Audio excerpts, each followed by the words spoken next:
Well, hello there, everyone. Welcome to the 30. My name is Patrick, and this is where we have our weekly broadcasts where we're focusing on topics such as entrepreneurship, business ownership, personal and professional items, where we invite special guests. Tonight is going to be a very special night. We're going to kind of vary from what we normally do. Uh, as you know, this month is Breast Cancer Awareness Month, and it gives us an opportunity to raise the awareness of breast cancer in our community and the impact of breast cancer. Uh, I, Most of us have been touched or know someone in our family or friends that's being touched by breast cancer.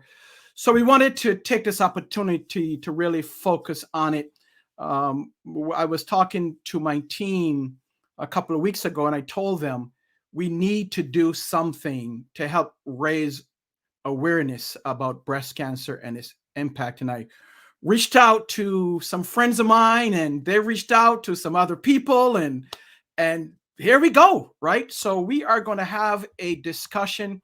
I've invited, actually, there were three professionals that were going to join us. We had there was one that had an emergency, so I had to call up someone else real quick. So she'll be joining us, but hold tight, right? If you have any questions or comments, please drop them in the comments field. Go ahead and like and share the broadcast. So let's go ahead and get it started, and then we'll invite our guests. This is the 30.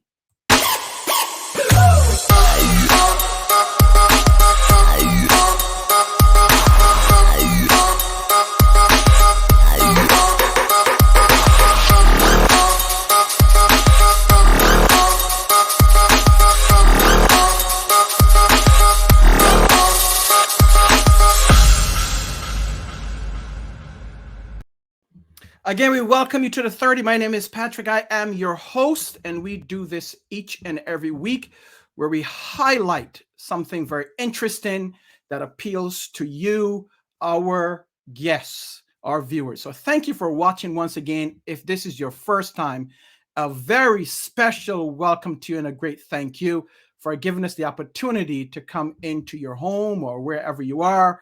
And if it's morning, afternoon, night, we welcome you. Whether you're watching this live or in replay, thank you so much. As I mentioned, today is a very special day. This month is a very special month where we're going to focus specifically on breast cancer awareness, the impact on breast cancer.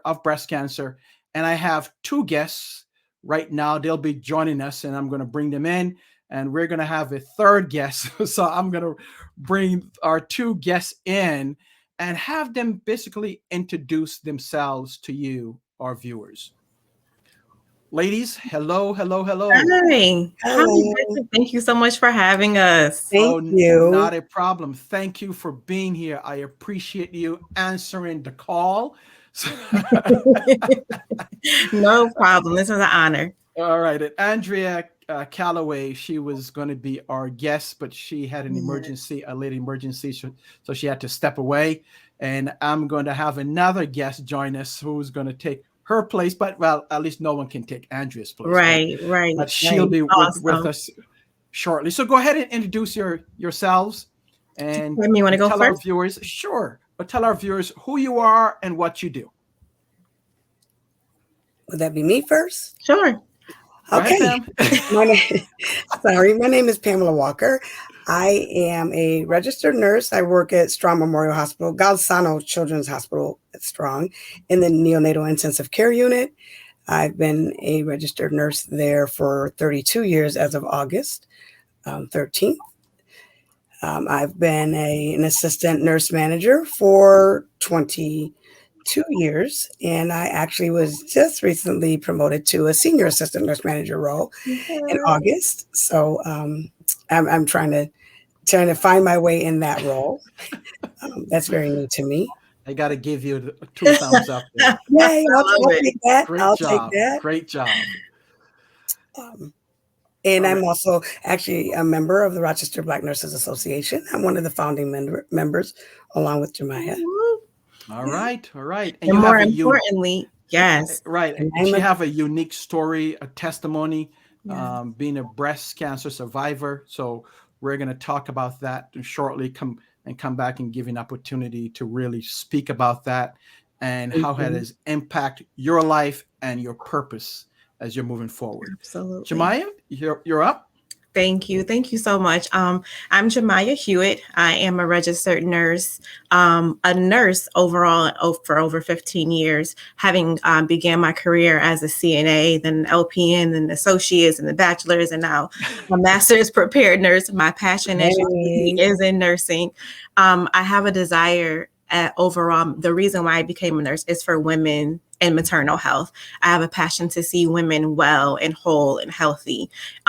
Could be because I suffer from chronic illnesses from childhood and, back and forth from doctor's offices, but really wanted to see women thrive. And so my passion really is for women and maternal health. So I'm so excited to be here. Thank you for having me, and looking forward to hearing Pam's powerful testimony and just giving some facts and information to the community so they can be empowered once they leave this and after they finish watching this episode. So thanks so much. Oh, not a problem. And our third guest, we're going to bring her in. She's getting there. She is. Hey, Carol. Hi, Carol. Got me. I was just going to grab a bottle of root beer. Hey, Carol.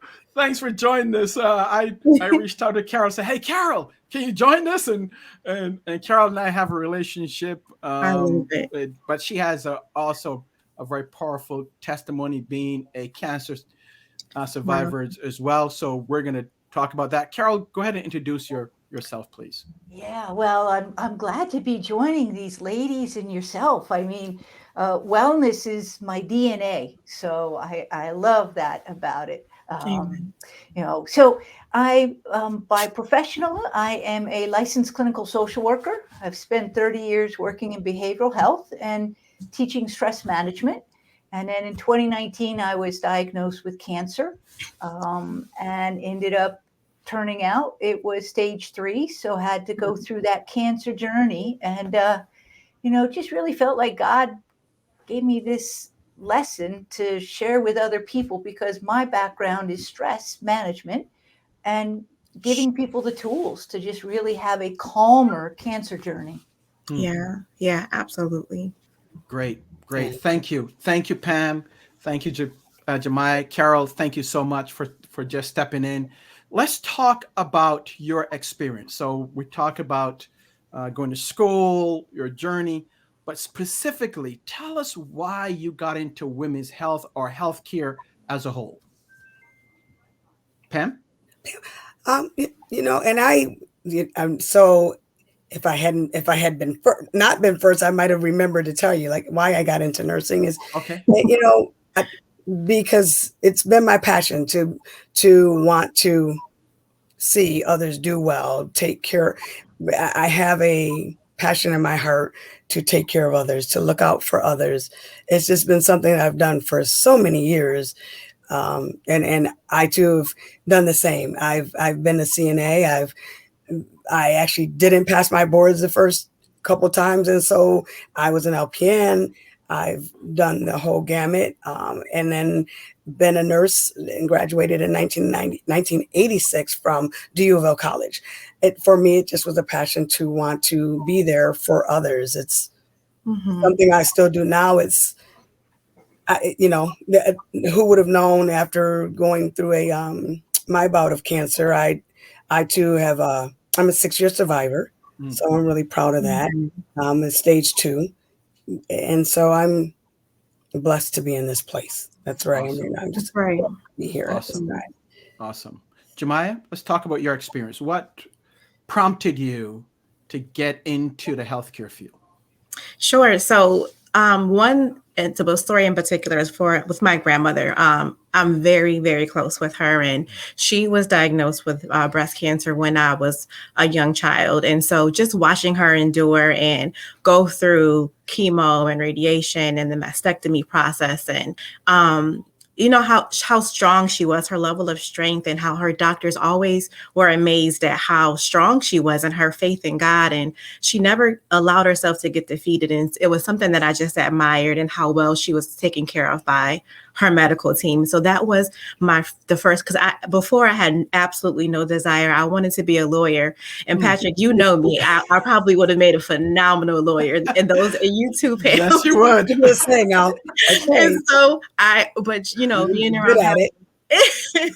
going through what I've gone through with myself with chronic conditions, autoimmune conditions, it just, and knowing that it was such a tug of war to get my diagnoses, it really it led me into this field to help advocate for other patients so that they can get results and answers quicker and get proper and thorough and passionate care. To me, that's what's so important, especially when someone is going through something such a trial as breast cancer. You need strong and compassionate and loving, supportive medical team to help push you along. So that is why I'm where I am today.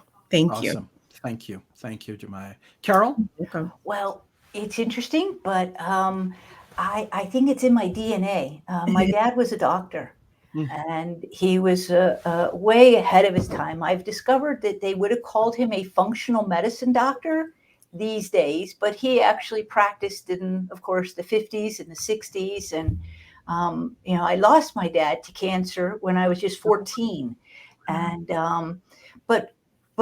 he taught me that really we all have wellness within.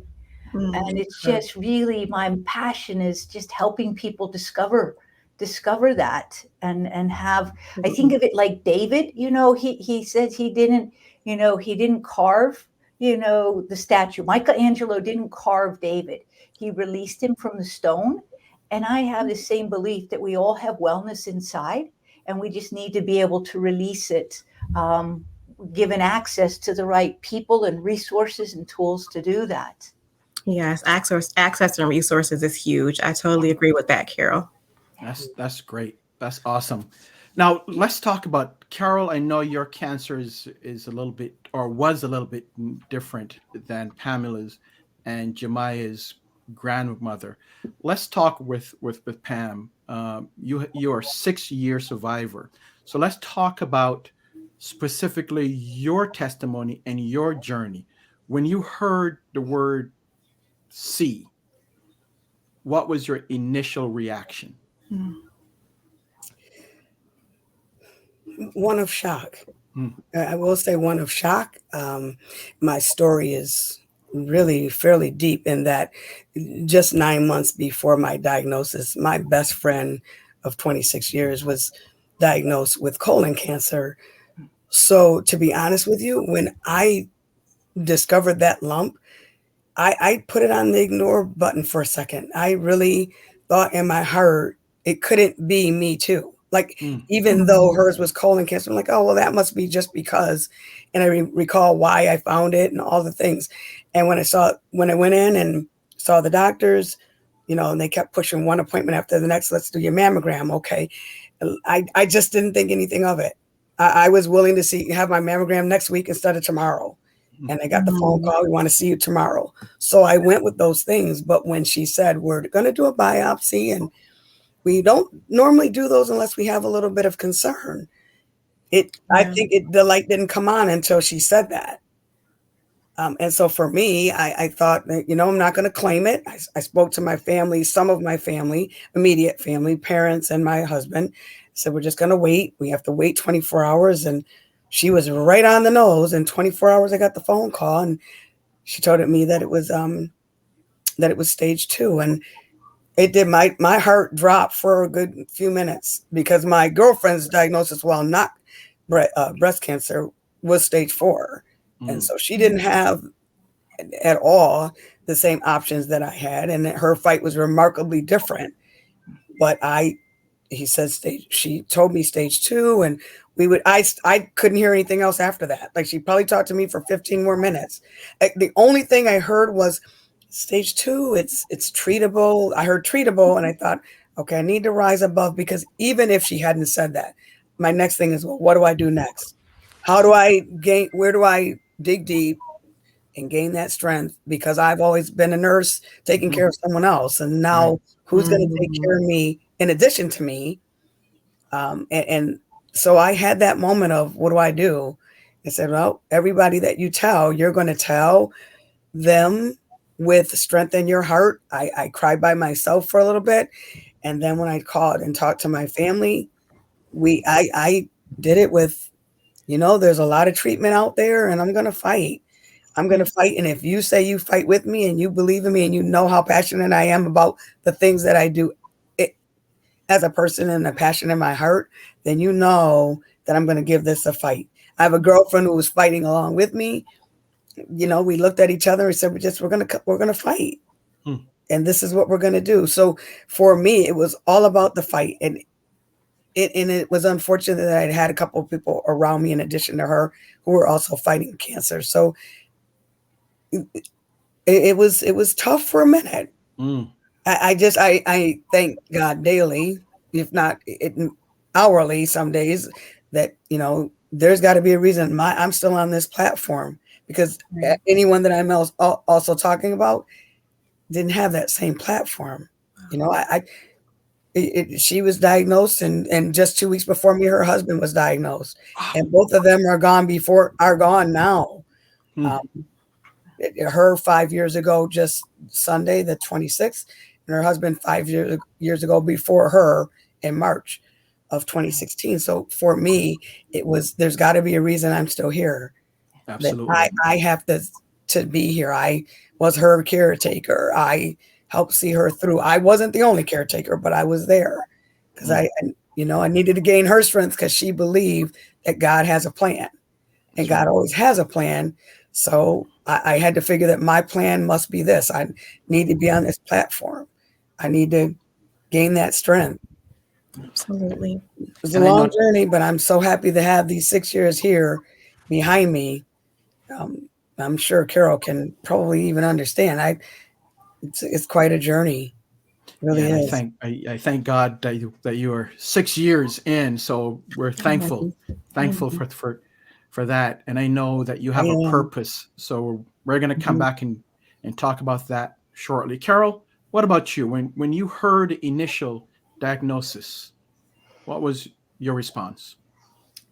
Well, it's kind of a unique one in that, I'd been teaching for 30 years in addiction and behavioral health, and I really came to believe and use the tools I was using. And so, quite honestly, the very first thing when she said, and she didn't say, Carol, you have cancer, it was, Carol, it's cancer. And I was completely blindsided, because here I was going in thinking I'm going to talk medication. And she thought it was estrogen levels, and turns out it's, something completely different. And, but immediately, just as fast as my heart kind of skipped, I also remember being grateful, because I remember thinking it could be worse. It could have been there and I never knew it. And now I have a chance to do something about it. And honestly, I say it's unique because that's just the way my brain has been wired to sort of respond to life's challenges. Listen, when I was 14, I was stealing alcohol from my father, when I found out about my dad. So that was part of God's journey for me too, right? We all have a story, huh, Carol? Okay, so I used to have those very unhealthy ways. And so for me, it just really was this, it's who I am. But I tell you what, when I really got it though, was the surgery went great. After the surgery, my surgeons say, listen, the only way you know it was there was because of the test, the biopsy, nothing lit up, everything looked good. I'm thinking, all right, I'm smooth sailing. It was stage 1 or stage 2. And then I went in for the checkup, and I'd had laparoscopy. I had like robotic hysterectomy. And here I am thinking she's just going to check my sutures. And she says the pathology report came back and found cancer in one of your ovaries. Oh, wow. And that for me, Pam, that was the gut punch. I can imagine. it really took me about a day or two to just sort of get my feet back underneath me. Yeah. And then, and truthfully, having been in healthcare for so long, I didn't know much about cancer. I had access in the hospital to a great library and people. So the other thing I started doing was just educating myself, because Me too. I really hadn't a clue, and I didn't want to rely on my providers to do the education for me. And I'm sure the the I other didn't two either. ladies here kind of feel the same way. That's where the power comes from, is just right. empowering yourself through that. And Yeah. so then it was kind of get your feet back underneath you. And I love what your word was, rise above. And one of the things, my mantra is, is really to stand tall. For my patients has always been to stand tall to life, because it doesn't matter what happens to you. It's what are you going to do about it?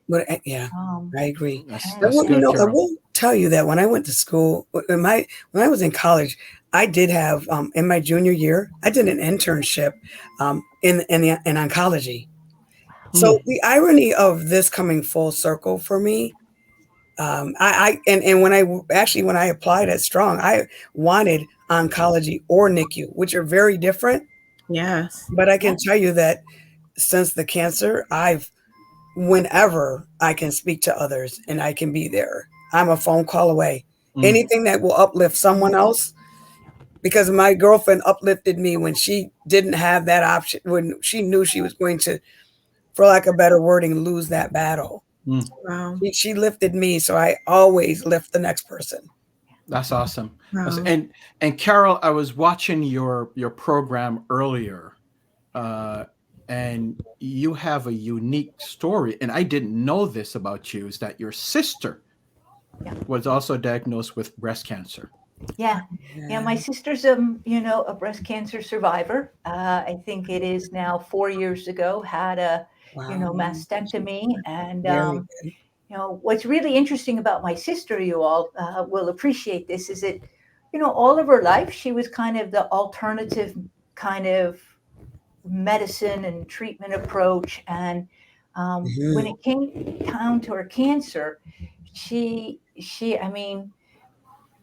sort of responded and sort of modeled for me, because I wanted conventional, but I also wanted, the integrative approach. My approach was I want as many tools helping me as possible. That's right. Yes, I agree. And there is a great resource, Patrick, and I want to just, my sister, I share it. So I actually have a book that's coming out. I can't tell you when, but it's going to come.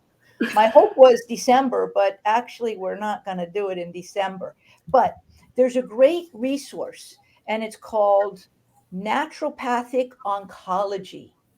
And this was my sister's Bible. And she used it to counterbalance the negative kind of side effects of some of the chemo and the conventional medicine.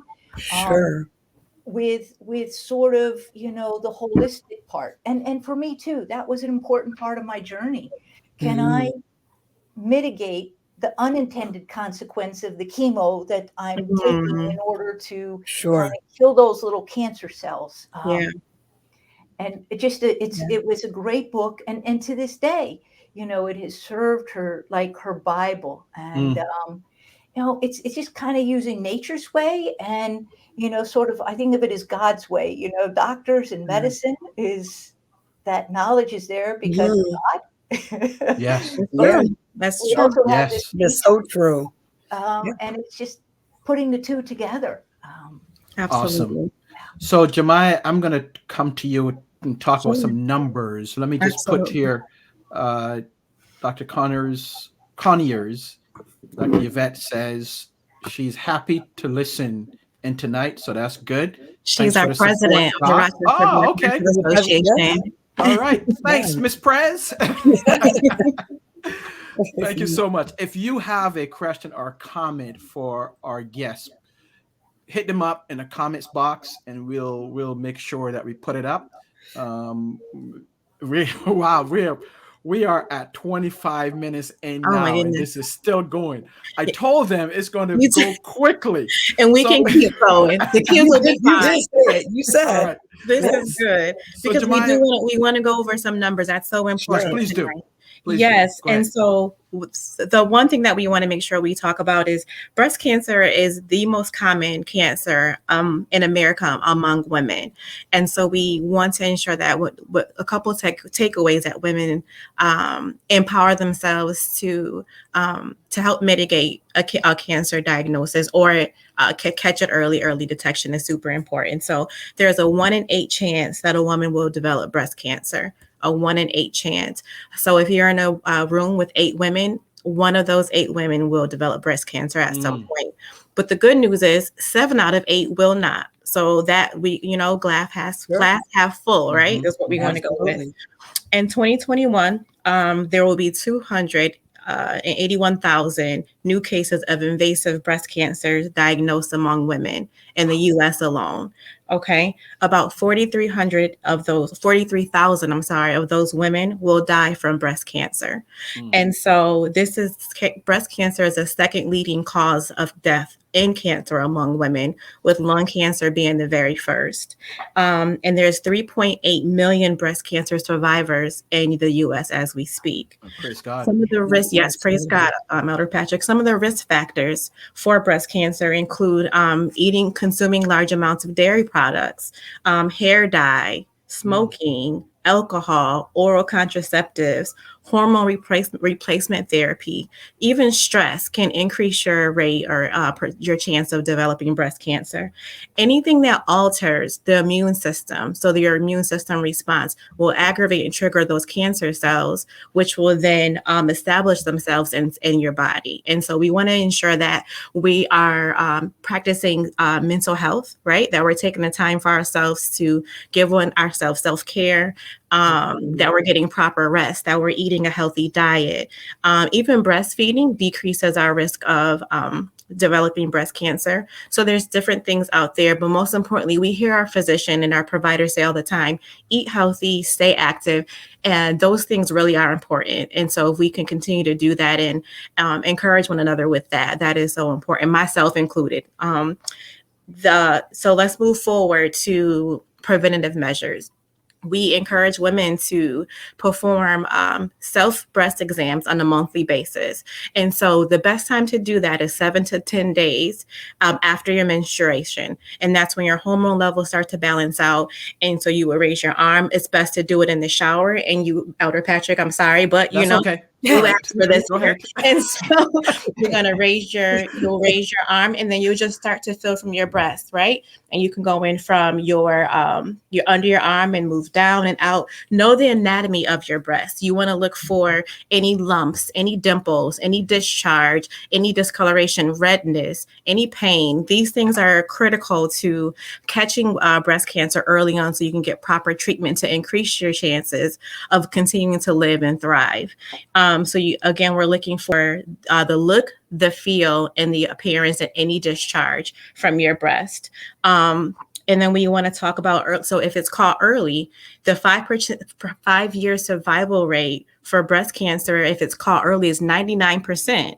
So that's why it is so important that we are ensuring that we're doing those monthly self-breast exams to ensure that, since we know our bodies, we'll be the ones to catch something early on.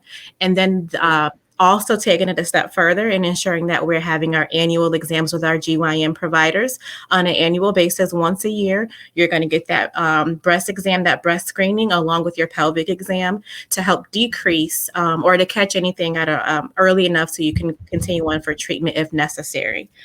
And for men, Elder Patrick, we wanted to talk about men as well. Yes, please do. Yes. A lot of people are so surprised to know that, yes, men can develop breast cancer. Men have a 1 out of 100 breast cancer diagnoses are diagnosed from men.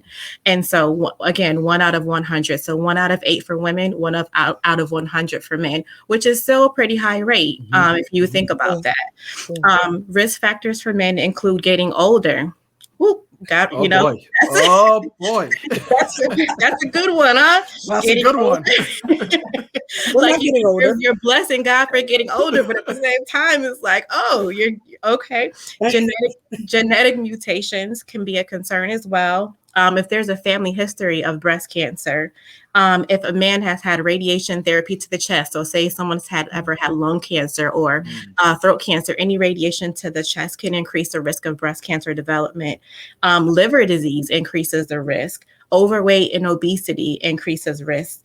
And any condition, now this one is, I wasn't familiar with this one until recently, in preparing for this evening. Conditions that affect the testicles can increase a man's risk for developing breast cancer. So that includes injury, swelling, or any surgery to remove testicles. And we know that in the Black and Brown community, especially, prostate cancer is very prevalent. So we want to ensure that men are being mindful, so again, assess themselves as well. And then if they have it in family history of breast cancer, that they're seeking genetic counseling or genetic testing with their provider to see if they have an increased rate for breast cancer in themselves, so they can begin to receive treatment if so. Again, with men, the same thing, healthy weight, exercising regularly, healthy eating is important as well to decrease that risk. Wow, thanks so much, Jemiah. That was some great information. You're welcome. My dear wife says, we get that information in those few minutes. Yes, too. exactly. Great research. You rock that. Thank you. This is information all women need to hear. Very informative. Great. Thank you, sis. Yeah. Carol, one of the things that Jemiah talked about was stress, and I know that's your expertise. What can we do to lower our stress levels so that we can kind of mitigate that one aspect? Yeah. Well, I'm glad you asked, because we need to do more than stress management. What I teach are really interventions, and it doesn't do you any good to go to the gym at 6 o'clock at night if your stress levels are at 100 by 12 o'clock in the afternoon. And so, Patrick, we've talked about this on many different times, but I really teach a two-step process. And what it is, if you think about it, the tub starts to fill up. Life happens and fills us up, and it just keeps building and building and building. And so the two steps are, you got to stop the level from rising, but then you got to do something to release what's there. And it could be as simple as, a breath, a prayer. That's the stopping. So it's something calming for you. Yeah. That same thing works for everybody. And then the second thing you got to do is something active that releases. And that's where I always teach to walk, talk, or write, because you always have those three things available to you. Talking to somebody, even if there's nobody there, just letting it out. The writing is just what I call the brain dump. Put it on paper. Don't read it. Get rid of it. And then the walking. And that's why exercise has always been such a great stress release. But the research has been very clear. And recently, in the last year, there's been some research that linked recurrence of cancer in survivors to stress. And so it really becomes something we have to take an active process in really trying to kind of, as I like to say, master it so that it's not managing us. Excellent. Excellent, Carol. Thank you so much. That's great information. Thank you. Pamela, let's talk about, now you have this new journey that you're on. It's purpose, right? From your tests, now you have a testimony and a purpose. So let's talk about that. Let's say if someone has been recently diagnosed with cancer, breast cancer, what advice can you give them from your own battle? My first piece of advice is to stay positive. Be here. Take a moment to listen to that information given to you, but remain positive, because cancer, what was told to me was that, for all the things that cancer takes you through and takes away from you, you take a moment for yourself, whether it's you're taking that treatment or not, you take a moment for yourself and and remember that you are a survivor. I hear that song in my frequently, that I'm a survivor. My best friend lost her battle, but we listened to the fight song. And of course, right now I cannot remember the artist, and I hear that song frequently. But I'm a fighter, and so I fight for everything. When the surgeon said to me after my treatment or my first round of chemo, I said, well, like, how soon will it be that I'll lose my hair? Because we don't think we're not our hair until we're going to lose our hair. Yeah. Let's be clear about that. Sure. And he looked at me, and I was sitting there with my husband. He said, well, just going to tell you, you're going to have as much hair as your husband after that first round. And my husband has no hair. Like, that's not what you mean, though, right? Like, in 3 weeks, I'm going to have none, and I had more hair than this. And the guy, he said, no, you're going to be equally bald. I'm like, oh. He was very blunt and straight to the point. Yeah, he was. And what do we say all the time? And as nurses, don't we want our doctors to be honest? Yes, absolutely. I said, well, okay, so what does that, like, now? He said, no, like in 3 weeks. Okay. So, I mean, and I got to tell you, like, I believed him. I had to believe him, but I held on to every piece of my hair until I couldn't. And then, well, in the sense of, I go to scratch my scalp and there'd be hair in my hand. I'm like, oh no. Then if it itches, don't touch it. So my thing is that my first thing is to be positive. If you're, because you don't know until you have all the information given to you what that means. So don't give up on yourself, and don't believe that C word is going to take everything from you. I definitely agree with Carol. It was a kick in the stomach for me. I ignored it. I didn't call my doctor for the very first week. I found that lump and said, hey, I only found it because I had a wire in my bra that was pushing up against my left breast. Wow. And I jokingly said, like, who dried that bra? Because that I wouldn't have put in the dryer. Now I gotta be happy somebody accidentally threw my clothes in the dryer and that wire was poking me there. Like, oh, all right. So that was God. It was, yeah, that's right. Absolutely. And right. So God said, hey, and any other part of that too was, I saw myself, I watched my best friend always remain positive. So when that diagnosis came, I cried. But when I told everyone else, I said, and this is what we're going to do. Yeah, absolutely. I'm just going to do one step at a time. And I promise you that not every day, every day I read my devotional. I have a daily devotional, and that is part of my first stress management. Yeah. And when it's not clear to me, I come back home and read that same day again. Because these are stressful times right now, and I don't even have to remind us all. These are stressful times right now. Right. So I come home and I read again until it makes sense to me. That's great. Great information. Thank you, Pam. Sure. Let's talk about, and I know we're way over time, right? But what about supportive? How can a spouse best support someone that is going through, have been diagnosed and going through the treatment? What can a spouse do during that time? Anyone can jump in. Carol.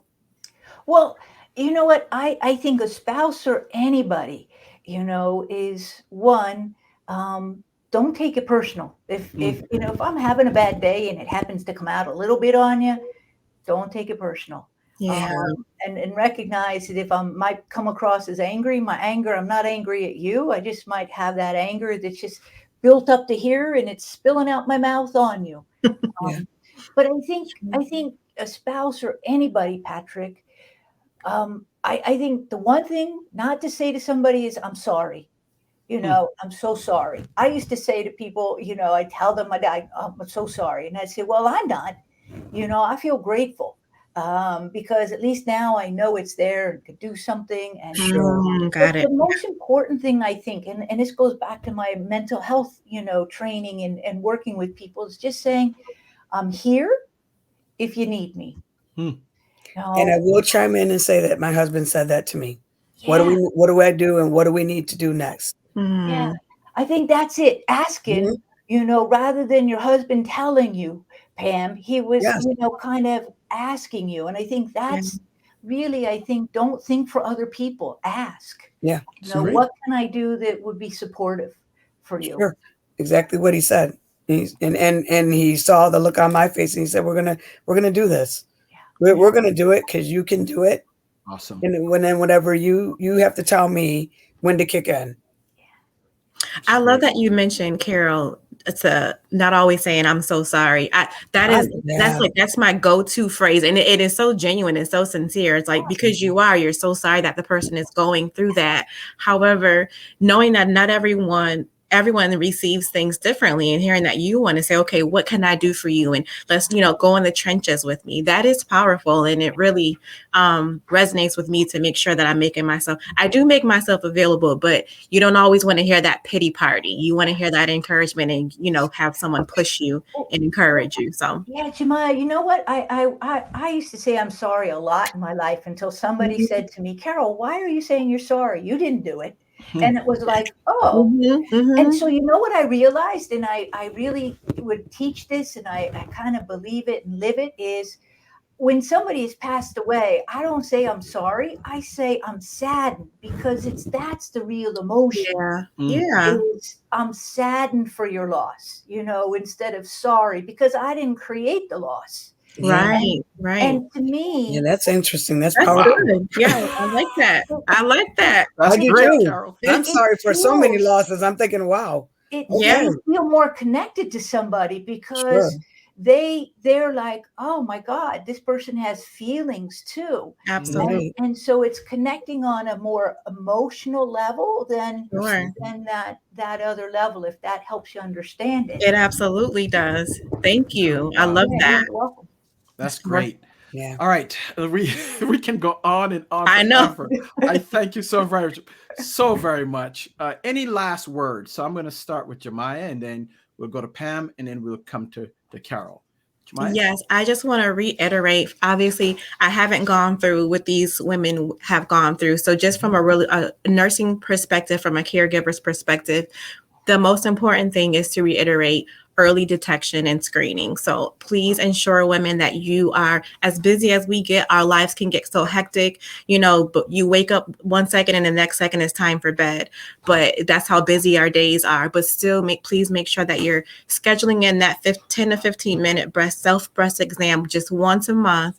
Know your anatomy. Also, I want to plug in really quick, Dr. Patrick, for women that have dense breasts are really, they may be lumpy and really tight. So some women have just basic fleshly breasts where, they're easy to manipulate. While other women, the muscle tissue it's like a tighter compact. So it feels kind of lumpy in and of itself. Those are the ones that you really want to ensure that you're doing your breast exams on as well, because it's harder sometimes to detect the lumps and the changes in your breast. All is important, but really also hone in if you have dense breast tissue, to make sure that you're going in deep into those breast exams. But continue to do your breast exams. Please continue to have your annual checkup with your GYN to ensure that you're getting this breast screening and the pelvic screening as well. And if you have questions, please reach out to your GYN provider. If you have a family history, please follow up as well. And if you have any other questions too, there's information that I don't mind sharing with Patrick to send out to his followers. That way you guys can have that tangible at your hands. Where I received my information from valid resources. If you're going to go to Google, please make sure you go to a valid resource. Yes, and we can drop that in the comments. Okay, I'll do that afterwards. right now. Okay, sounds good. Thank you. You're welcome. Thank you. Pamela? You're welcome.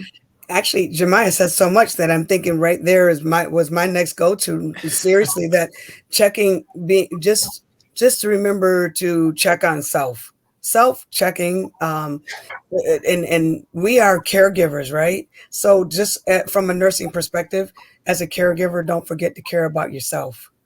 I've gotten very lost in the last few months for many reasons, for just all of the COVID and all of the other things. And just, I'm so happy to be when I get to this point in my life every year, I'm like, oh, wow, that's one more year. And one more year is one more chance for me. So I just feel like I'm just happy to have the one more chance. And I agree. I expound right back to Jemiah, what she said, is that please check every month.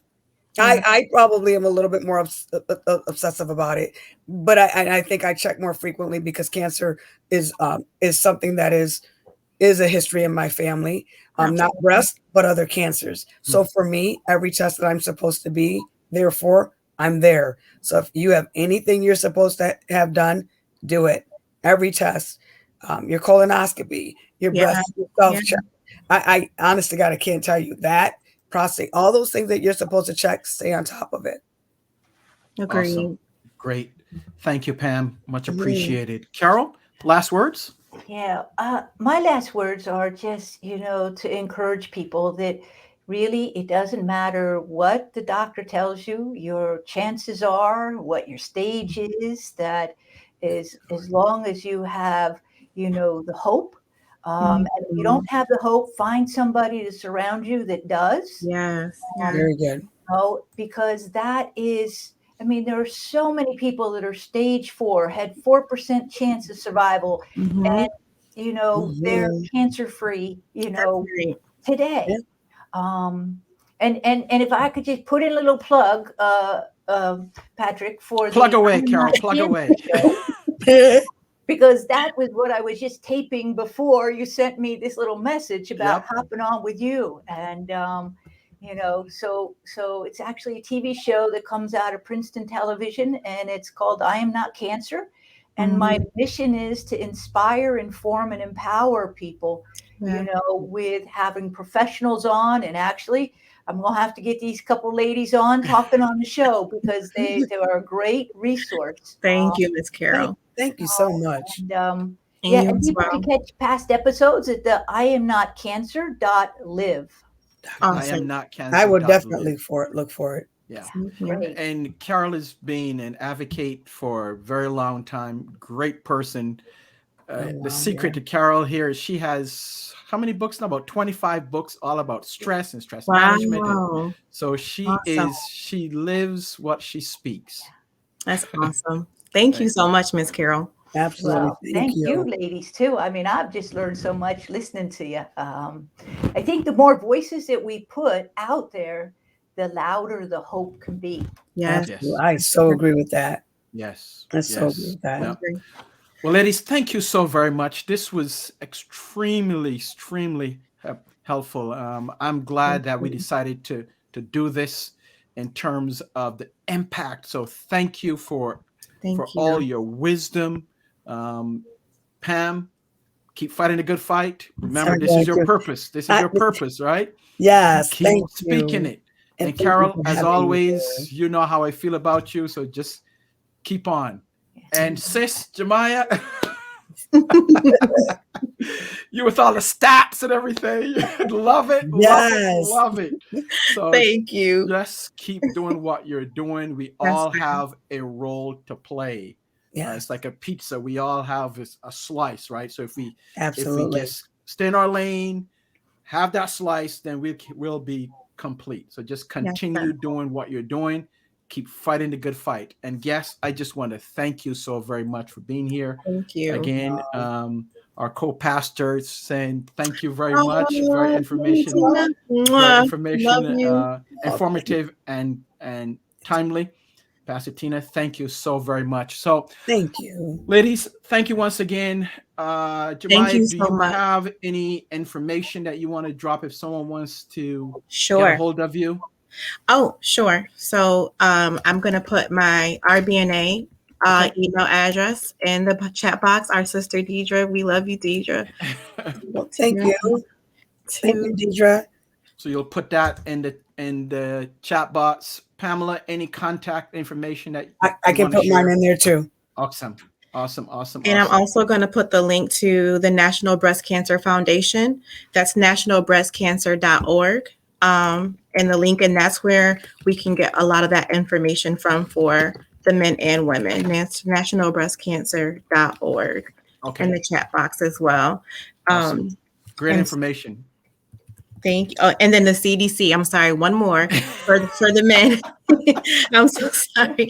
Is I want everyone to have what they need. Absolutely. Yeah, all the information, resources. So Carol, go ahead and put your information also in the chat, because the more There is information the that we have, show, I am Oh yeah, notcancer.live. So ladies, that is again, perfect. thank you so very much. Patrick, Thank thank you. you Patrick, thank for you. putting this on, So because I much. think you deserve, just a little thank you for bringing it Yes. to the airwaves. Thank you. Absolutely. And giving us this time, because this is the 30 and we are 30 plus 21. So we really appreciate all of your time that you gave us. Thank you. Not a problem. That's as I Yeah. said, we all know someone or someone's We that do. has been touched with cancer. So the more that we can get the information out there, the better for all of us, right? So Yes. thank you so much again. May God bless Thank you you. and your family. Thank you. Thank you so much. So we have been talking about breast cancer and the impact of breast cancer, but more importantly, the impact of cancers as a whole. And we want to thank you for being here as our guests. As I said, the 30s on each and every Thursday. You can watch us live or in replay. If you have a topic that you'd like us to cover, or if you want, just send me an email. Here's our email information: info@jackmangroupllc.com. That's info@jackmangroupllc.com. So thank you for being here. We will see you next week with another guest, our guest, and a fresh new topic. So this has been brought to you by the Jackman Group LLC. You can go to our website, jackmangroupllc.com, for more information about our company.